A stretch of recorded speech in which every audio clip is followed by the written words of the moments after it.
Hello, this is One Mana Left with the character Michael Jordan Allner. Now, some people have seen me on PoE Ninja. I'm rank 6 in Delve, which isn't super impressive except for the fact that all the people on the top page of Delve are Jugs playing Rudy's build. Control C, Control V, copy Rudy, go to the bottom right. And then you got this weird ass Hierophant in the mix that's passing them. So I've had a lot of people messaging me lately, especially after about a week ago. There was a Reddit post about mana stacking Hierophants, and I felt like the authority on the subject, so I went ahead and made a comment on it, kind of helping a guy out on the interactions, the mana sustain, how it works, whatever. And a lot of people are interested. I got like 10 plus people messaging me in game, asking questions about the build, how it works, and I've been helping them out, selling them some hand-me-down gear and whatnot. There's not a lot of people playing Hierophant. It's not super meta, but numerically, it's insane. Like this build, at least specifically, like a Guardian or an Inquisitor numerically can't touch this. It would be a joke to see them attempt this level of like numbers, right? So I thought I was gonna do like a demonstration because that's what a lot of people have asked for. The problem is I can't really do that in a tier 16 map and like show off how the mana sustain loop works because I would just off-screen everything with arc with my damage. So fortunately, at depth 2300, it's a 215 times health multiplier and 4 times damage. So this should live a little longer and put up more of a fight. So we're going to show off here, do a bit of a flex video. Now, how a lot of people like to do these is they get as deep as they can. They find an all with no mods, and they do that. Well, I don't think I'm limited by the all I can kill. I think I'm limited by the depth I'm at. Like, if I was down at Rudy depth at 10k, the following all is actually harder than a white all would be at 10k. It both more damage and more health. That is a jacked and tan all. All his damage is Fizz converted to cold, so the 100% extra cold is just double damage. 12 pen for every other build that's 90 all res for deep delve. That's 2.2 times damage, so you're already at 4.4 total with 2 mods. Powerful crits, always fun. 2 tank mods. The crit reduction actually for me is a big deal. But I mean, this thing, this is a big boy. So I'm gonna go ahead and talk shit and hopefully don't get hit. Metaphorically, I can get hit. I can take a hit. The build's a little weird in the sense that you have a damage time and a no damage time.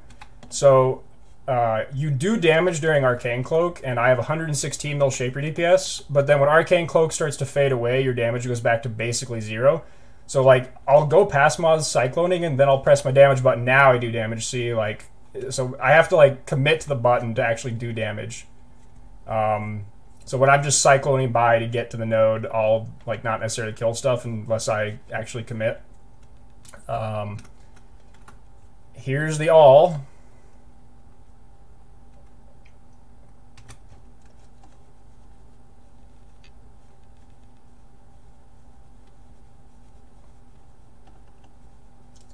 Like I said, I have pretty okay damage, but against these mods, it's gonna be a little slow looking. So how I like to do the mechanics on this fight is I don't, because I'm fucking huge.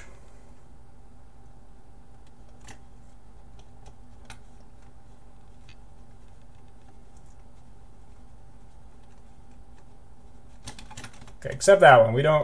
On powerful crits, we don't talk about that one.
Okay. Now, when you're below 2,000, you're kind of capped at 0 flare radius, which makes this a little more annoying than like the sub 2,000 depth stuff, but...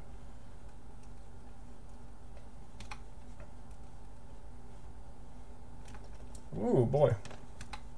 Now, like I said, this guy's tanky, but I've got 7 dynamite and call, so, hopefully... Damn, these guys with all the other mods are kind of nasty.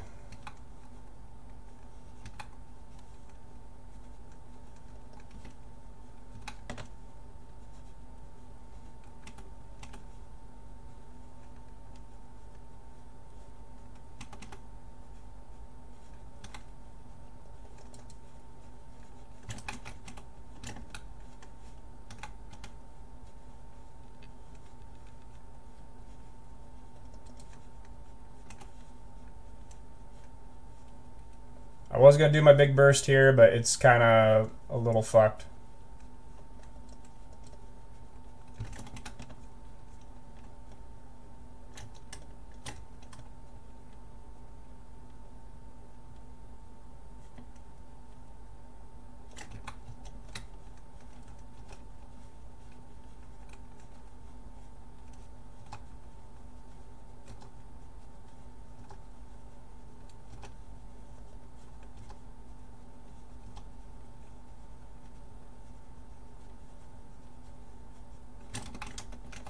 Damn it. Got him. I should have just committed. I shouldn't have been a bitch and, like, tabbed out. Alright, well, given the mods, you know, we got a 7th of a 1 passive voices and a clarity neck here. Just kidding, pride. Alright. So, we killed the Jack the Tan Aul. I'm going to talk about the build a little bit. So, if you look right now, my gear's crazy, right? Like, I'm not going to lie. So people are going to see this, going to be like, lol, 20k ES, low-life mage blood build, right? Yes, I have a very high amount of gear, but, you know, I'm doing pretty extreme content. You can play this build. It's a very, very smooth gear progression. I, for reference, switched at level 78 on day 1. I spent 20 chaos on a Mjolner, and I started off right away, and I had 300k DPS, and I started progressing through white maps. I got up to an Indigon on day 2. They were like 1.5 exalts, or divines now. And then I shot up to 3 million DPS suddenly, because that's a huge piece. We'll talk about that in a second.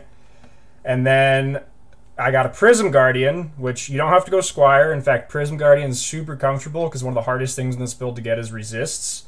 And Prism Guardian gives 37 all res more than this and gives you some nice auras if you want to go Purity of Elements or Grace, Determination, Zealotry, Wrath, whatever. We'll talk a little bit about more about auras in a second. I guess I should add, like I said, this is kind of going to be a build guide for maybe 10 minutes just describing some of this stuff. But if all you wanted to see was a giraffe with a hammer spin to win and kill an Aul with some really big numbers next to his name, and you don't care about Hierophants, thanks for watching. End of the video, right? But stick around if you want some details. So, if you look on my PoE Ninja, one of the most useful tools here, if I pull this up, is you can actually time travel. And so we can go back to my old setups. So, like I said, I got a Mjolnir. Indigon is huge. You go Ivory Tower is low life. You don't need a 6 link. You can start with a 4 link. You get to a 5. And then Shaper's Touch is usually pretty cheap, and that's big for 2 reasons. So, alright, let's just start going through the pieces in order. Why is Mjolnir needed? Well, it's a Mjolnir build. That's an easy one. But the big thing here is that it has no mana cost on the spells. This is huge. Cast on Crit doesn't do this. Poet's Pen doesn't do this. This is big because we're using the skill Manabond. Now, Manabond gives you a huge mana cost, but then gives you damage based off of how much you're missing. So we try to tailor the build around missing mana, but then regenning back to almost full when we get ready to use Arcane Cloak again. But because of the huge mana cost, 5% base mana, and this gets multiplied by skill links. If you have a 6 link with Squire, or even a 3 link, this will eat all your mana. And then with Indigon stacks, it would cost over 100% of your mana. But With Mjolner, it's free, which is big because it doesn't cost anything, and we actually meter our mana with two things. The main thing is the cast when channeling setup in your chest. The second thing that's a little bit higher tech is Frostblink, but we'll get to that. So, you get a free skill, and you want to drain your mana. How do you drain your mana? Well, you do that with Arcane Cloak, okay? Now, this is going to remove a portion of your mana, a pretty big chunk. If it's a high-level skill gem, it's going to be like 65+%, which I think's a sweet spot, but you can get the Helmet enchant and make it over 80. Either way is fine. I play the tankier version with the regen enchant, and the reason for this is this makes you insanely tanky. Like, you could argue the other one's more damage, but I would still say it's not, because with this enchant alone, I can sustain Righteous Fire. So whatever more damage you're getting with the 15% extra taken off, it's not more than Righteous Fire. I can promise you that. So in my opinion, this is the superior enchant. So what you do is you cast Arcane Cloak. It's going to remove a ton of your mana, right? Then your cast when channeling link is going to sustain your mana degen. Indigon is going to instantly give you a huge, huge spell damage bonus. But the other key thing here is it's going to take your cost and jack it way up. But then the stacks fade, because what happens is you have a huge upfront cost of your Arcane Cloak that goes after 4 seconds out of your recent damage. And after that happens, your Indigon stacks start to drop a little, and your regen will start to outpace it, and you'll come back. Now, to do this, though, I need to be attacking some monsters to really show it off. I can step outside in a second and do that. But we get regen, and one extra way you get regen and damage is you link Arcane Surge with your cloak, because it's automatically going to give you the damage. You link Ink Duration too, which is going to it's also going to increase the duration of the Arcane Cloak. And I have the alt quality one that gives me mana regen, and as Hierophant plus the Arcane Capacitor talent will have total of 100% increased effective Arcane Surge, which is going to be 44% more spell damage, 152% mana regen. Now that's a big amount. But the extra thing we get, and this is the big one, is a Nominalist Mana Leech. So with Arcane Cloak, you get a lot of flat lightning damage. What that's going to do is it's going to actually make your Cyclone do some damage. Like, not anything compared to your Manabond, not even as much as your cast when channeling, but enough that it's going to leech cap you, which is 20% per second, which is huge. So how the rotation goes, you Arcane Cloak, you get a ton of Indicon stacks, you start channeling. Your cast when channeling is costing a lot, and that's going even higher to the max of 16,000 mana for 2,000% spell damage on the Indigon stacks. Then the big upfront cost falls off, and the stacks start to fade away. Your Mana Leech has been building up leeches, which are a duration of 5 seconds. So they start off doing like nothing when you're doing no damage. Then you get the big Arcane Cloak, and they start getting some big 5-second leeches. As the time elapses, these start to outpace, and your mana shoots up. You can kind of watch that on the fight if you go back through. You'll see me dip down. I was trying to like focus on not taking arrows to the face or taking the Zemzama, whatever.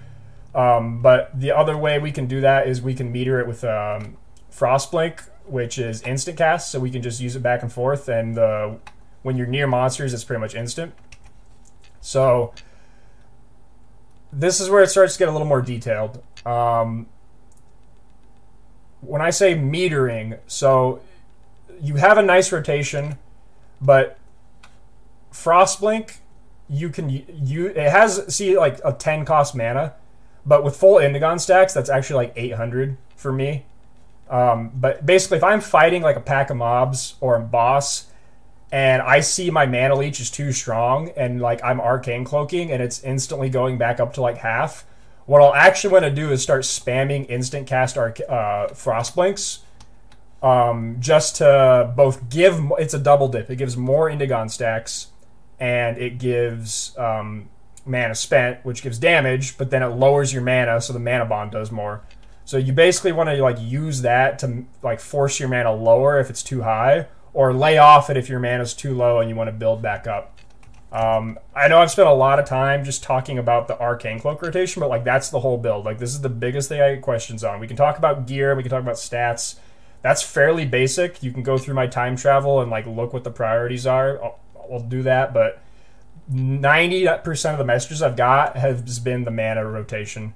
I'll for 1 second here. I'll step out and I'll show you like on some attackable stuff here. Ready? So we're gonna Arcane Cloak, and I want to start just spamming Frostblink because, you know, I want to see how much I'm outpacing because there's, you know, tons of leeches going on here.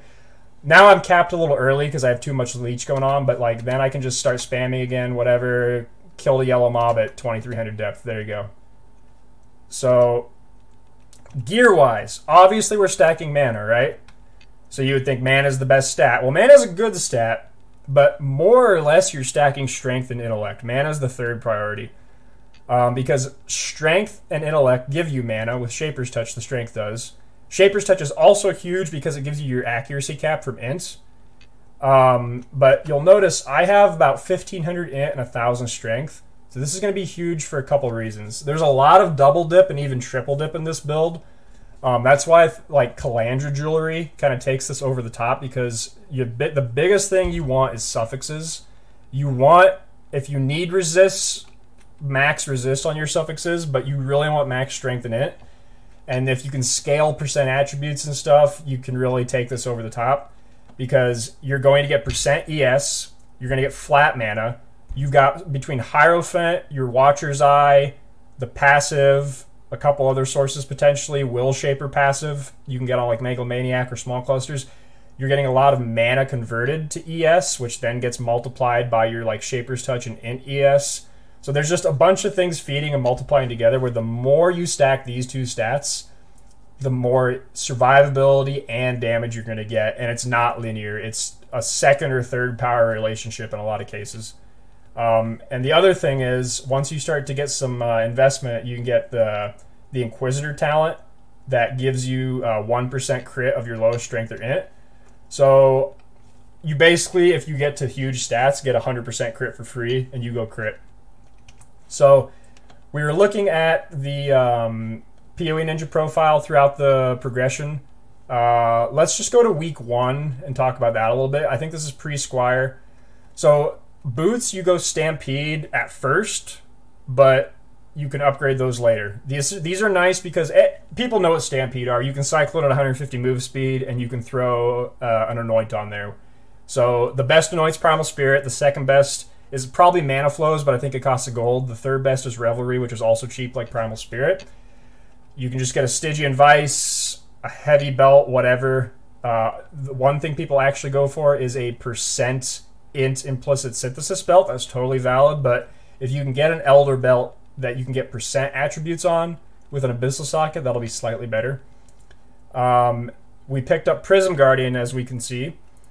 What you want to do here is you want to take the 20% life reservation mastery, and then that will give you, instead of the 30 from the shield, that'll get you up to 150.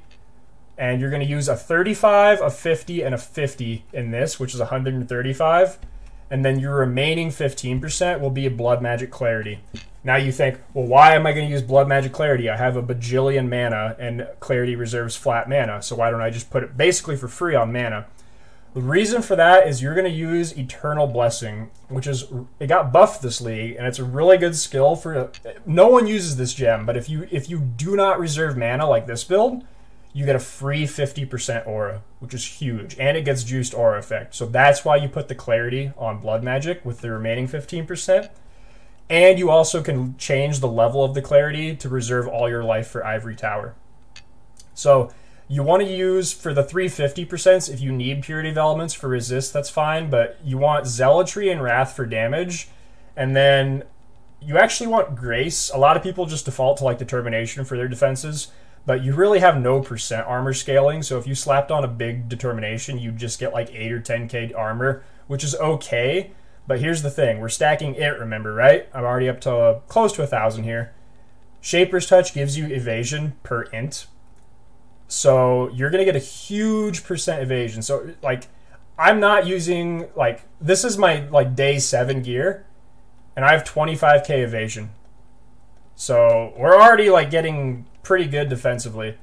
Now, we started to acquire some lake jewelry, and like I said, you need resist, strength, int, and mana. So I started to pick up some good lake jewelry. And, you know, DJ Khaled will tell you it's not about the jewelry, but he was not playing Manabond Mjolner Hierophant because it's about the jewelry. Let's skip ahead to where we start progressing into some of the bigger stuff. So I think I had Squire. Nope, we don't have Squire yet. Okay. So here, though, we've gone crit. Not too much changes with this other than it changes the value of your strength. So when you don't go crit yet, you really just need the 400 for Mjolnir, and then int is more valuable, and so you just stack int to the sky. But this is right after I switched to crit. At this point, you want to start stacking more of that, where if you can put your like 30 passives in there, or you can, one thing you can do is your split personalities. Is you can, I started off with int mana, which when you're not crit is going to give you a little bit more numbers.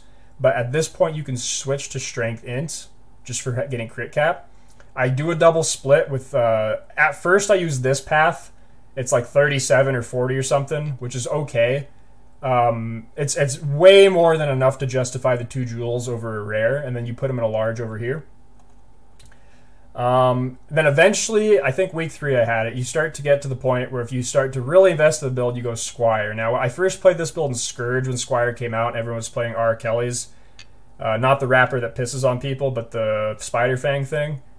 And they were 130 exalts. This league, these aren't too bad. They're 30. Like, I know I'm starting to get to the point where a lot of people who are more casual are going to be like, well, that's too expensive for me.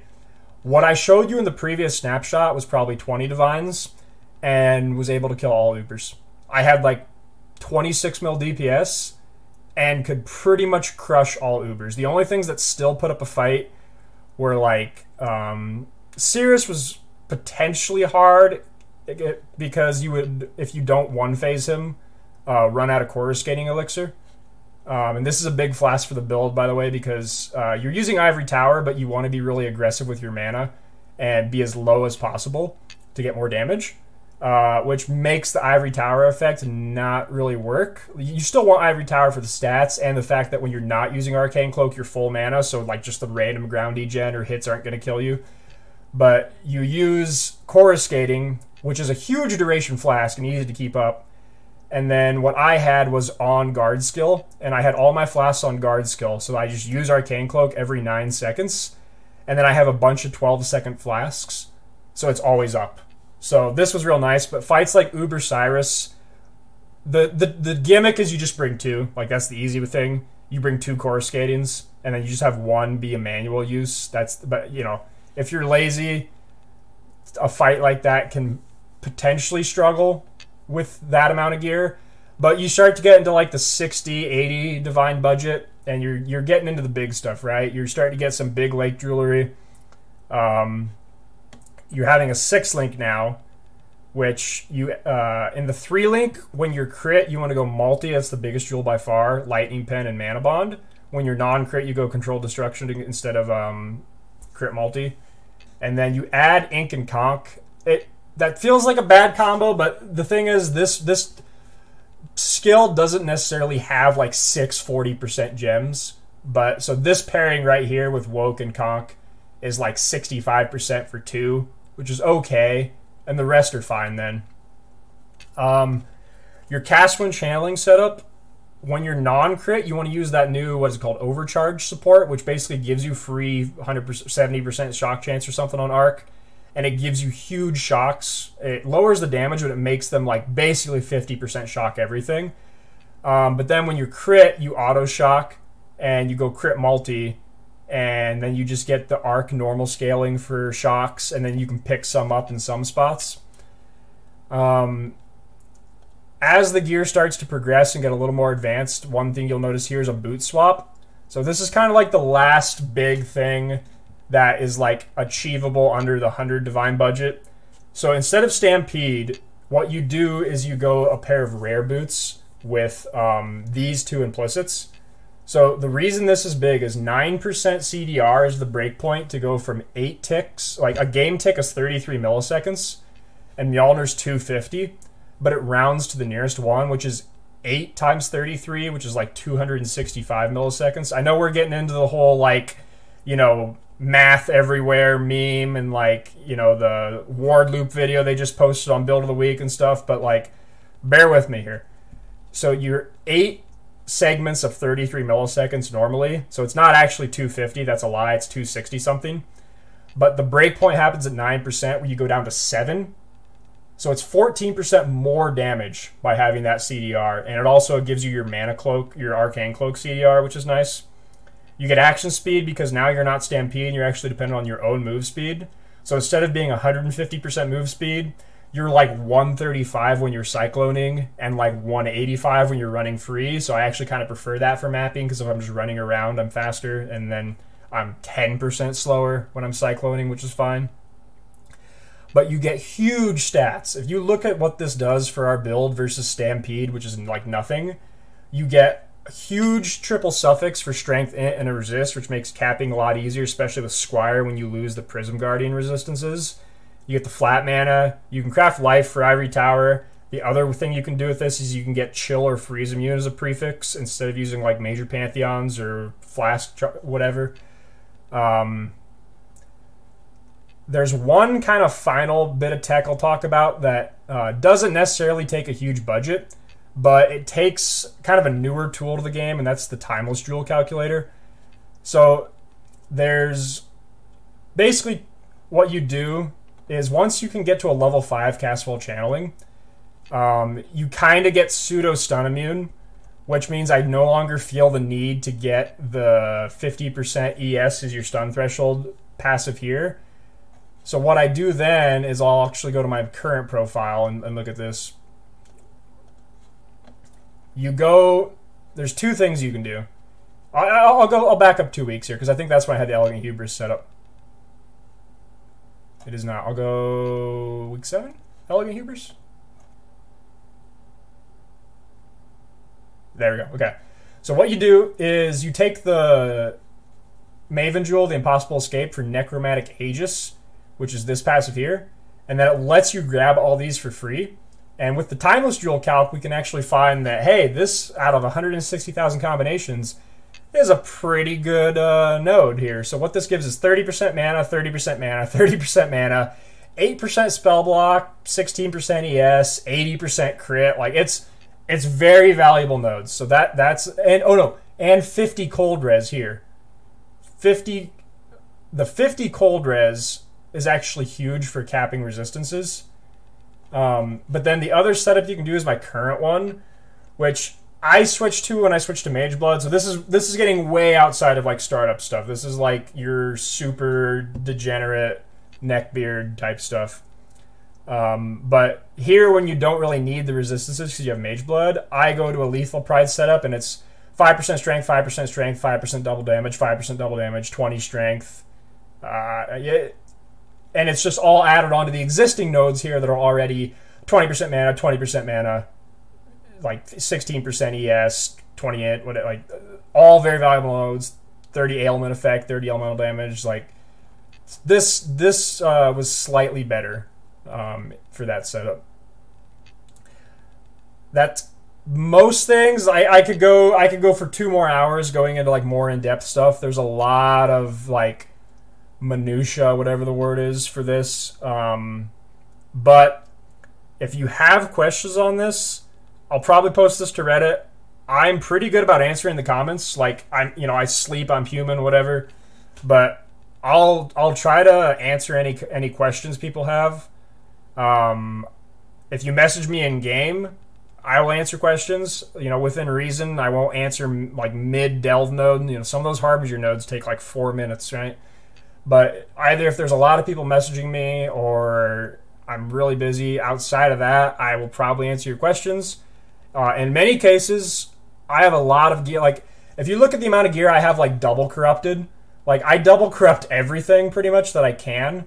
Like, even my Emperor's Mastery is double corrupt. Like, and the reason I'm saying this is I have a lot of gear in my stash that is double corrupted that, like, went plain Jane, and I didn't get the implicits I wanted, but it's still, like, a really top-tier piece. So, like, I've got a few pieces that over the last week people have been messaging me since the Reddit post asking like, hey man, it's so hard to get rings, it's so hard to get jewels, and I just like go into my tab, I'm like, I got these, and they're like, you know, they buy them and it just instantly starts off their build. So like, you know, I don't have infinite supply of this stuff, but there's some stuff that I've kind of been selling at a loss because like I crafted a belt for 40 exalts before I got Mageblood, and I sold it to a guy last week for 25. And besides Mageblood, it's the best build. It's the best belt for this build on Kalandra Softcore. But no one's playing the build, so it's hard to resell it. So I was just thrilled to get someone to buy it at all. I thought I would rot my stash tab till standard. But message me if you have any questions. That'll wrap it up. See ya.